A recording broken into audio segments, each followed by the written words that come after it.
Oi, gente, boa noite, a paz do Senhor. Hoje eu vim deixar uma passagem da Bíblia que está em João 8, a mulher adúltera. Porém, Jesus foi para o Monte das Oliveiras e pela manhã cedo tornou para o templo e todo o povo vinha ter com ele. E assentando-se, os ensinava. E os escribas e fariseus trouxeram-lhe uma mulher apanhada em adultério.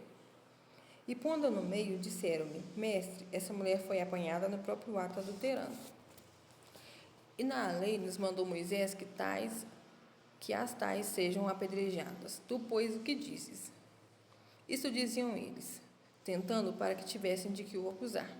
Mas Jesus, inclinando-se, escrevia com o dedo na terra. E como insistissem, perguntando-lhe, endireitou-se e disse-lhes: Aquele que dentre vós está sem pecado, seja o primeiro que atire pedra contra ela. E tornando a inclinar-se, escrevia na terra. Quando viram isto, saíram um a começar pelos mais velhos até os últimos. Ficou só Jesus e a mulher que estava no meio. E endireitando-se Jesus e não vendo ninguém, mais do que a mulher, disse-lhe: Mulher, onde estão aqueles teus acusadores? Ninguém te condenou? E ela disse: Ninguém, Senhor. E disse-lhe Jesus: Nem eu também te condeno. Vai-te e não peques mais. Nessa passagem, a mulher sabia que adulterar seria pecado, né? Nessa passagem, a mulher também sabia que, segundo a lei de Moisés, ela seria apedrejada. Porém, mesmo assim, ela pecou. Muitas pessoas se questionam, mas mesmo ela sabendo que ocorreria isso tudo, que ela poderia ser apedrejada e morta, que ela estaria pecando, por que ela fez? A resposta é a seguinte: nós também somos pecadores. Nós sabemos muitas das vezes que nós estamos pecando e mesmo assim nós cometemos o pecado. Por isso, Jesus fala: aquele que não tiver pecado, ou seja, todos nós somos pecadores. O único que poderia nos julgar nos amou. E esse é Jesus. Jesus veio na terra como um santo, foi santo aqui na terra e morreu santo.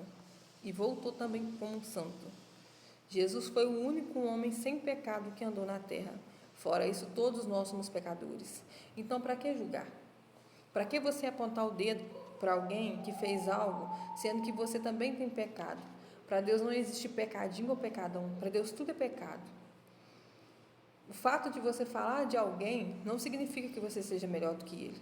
O fato de você chegar perto e falar assim: mas o pecado de fulano foi exorbitante, o irmão saiu da igreja, ele estava sentado no bar bebendo. E você? E o seu pecado? Ele fez o pecado da embriaguez e você está fazendo o pecado do delito. Por que você está delitando contra ele? Talvez você é melhor do que ele? Não. E Jesus fala: antes mesmo de apontar o dedo, tira a trave que tem no seu olho. Às vezes o defeito que está no seu irmão, o pecado que o seu irmão está cometendo, é o pecado que pode ser dentro de você, que você também queria cometer aquilo. É um pecado que você também poderia estar escondendo. Então, antes de você apontar o dedo, de você julgar o seu irmão, chega perto do irmão, pergunta para ele se ele está precisando de ajuda. Chega perto do irmão, se você puder ajudar ele, ajuda. Se você puder levantar ele, levanta. Mas não acuse o seu irmão. Não ajude a derrubar o seu irmão. Muitas das vezes, aquele que está dentro da igreja, ele cai. E muitas das vezes ninguém vê que ele caiu. Por quê? Porque ele tem medo do julgamento. Ele tem medo de chegar perto de alguém e falar: olha, eu caí. Você pode me ajudar a levantar? Ele não vai chegar para falar isso. Por quê? Porque no mundo de hoje, nós crentes, nós somos as pessoas tão acusadoras, que gostamos tanto de apontar o dedo, que o próximo tem vergonha e tem medo de chegar perto da gente e pedir uma opinião, de falar: eu caí, eu errei, você pode me ajudar? Exatamente por causa disso. Porque ele sabe que você é um dele, mas na mesma hora você não é. Por quê? Porque você quer julgar o pecado dele, você quer falar que você pode ser melhor do que ele, mas a gente não é melhor do que ninguém nessa terra. Nós todos somos falhos, nós todos somos pecadores. É o que eu falei: pecadinho e pecadão não existe. Assim como Jesus disse: aquele dentre vós que não tiver pecado, que atire a primeira pedra. Então, antes de você apontar o dedo, de você julgar, de você falar: fulano fez isso, olha para si mesmo, olha o seu erro, porque você também errou. Talvez não seja o mesmo erro, mas você também errou em algum momento. Você também cometeu algum pecado em algum momento. Então, por que acusar? Então, por que apontar o dedo? É muito mais bonito e muito mais fácil você chegar no seu irmão, você levantar ele. Seja como aquele samaritano.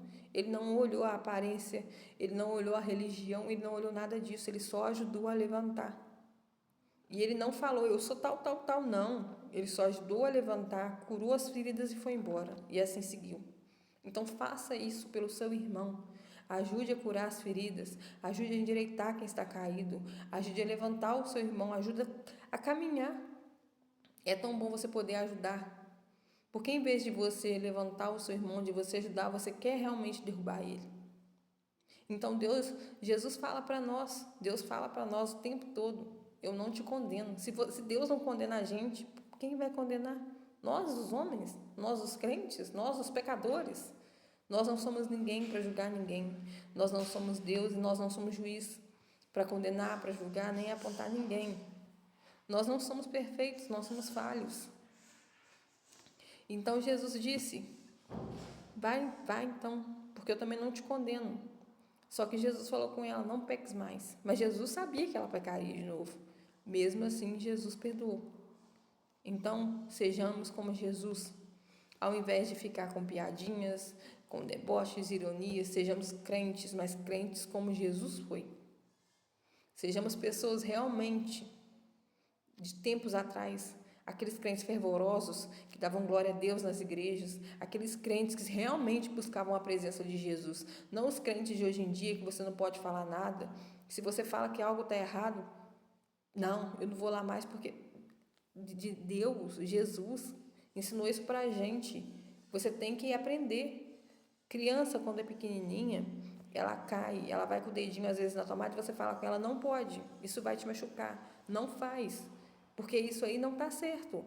Então, é a mesma coisa, aquele que ama te corrige, aquele que ama você vai te ajudar a te endireitar. Aquele que ama você não vai deixar você ir para o caminho errado. Aquele que te ama, independentemente de qualquer coisa, vai estar do seu lado. Aquele que te ama primeiramente é Jesus, porque Jesus nunca sai do nosso lado, independentemente de qualquer pessoa. Todo mundo pode abandonar a gente, mas Jesus está sempre ali. Jesus está sempre mostrando para você, eu estou aqui. Lembra de mim, me chama, eu estou com você. Jesus perdoa a gente o tempo todo. Se Jesus perdoa a gente, então vamos também perdoar. Vamos usar o amor de Jesus. No mundo que nós precisamos é o amor, porque o amor está lá. Que daqui a uns tempos o amor se esfriaria e o amor está se esfriando. As pessoas não estão vendo isso. O fim dos tempos está chegando e Jesus está voltando. Então vamos praticar o amor pelos nossos pais, pelos nossos filhos, pelos nossos amigos, pelos nossos irmãos, pelo desconhecido. Você não precisa conhecer para você amar. Jesus conhece sim a gente e nos ama, mas Jesus também falou, você tem que amar o próximo como a ti mesmo. E o próximo não é só seu amigo, seu irmão, uma pessoa conhecida. O desconhecido também é o seu próximo. Ele também, por Jesus, é seu irmão. Então, vamos praticar as leis de Deus. Vamos praticar o que Jesus pediu para a gente. Vamos levantar mais e julgar menos. E assim, eu deixo vocês. Boa noite. Fiquem com Deus.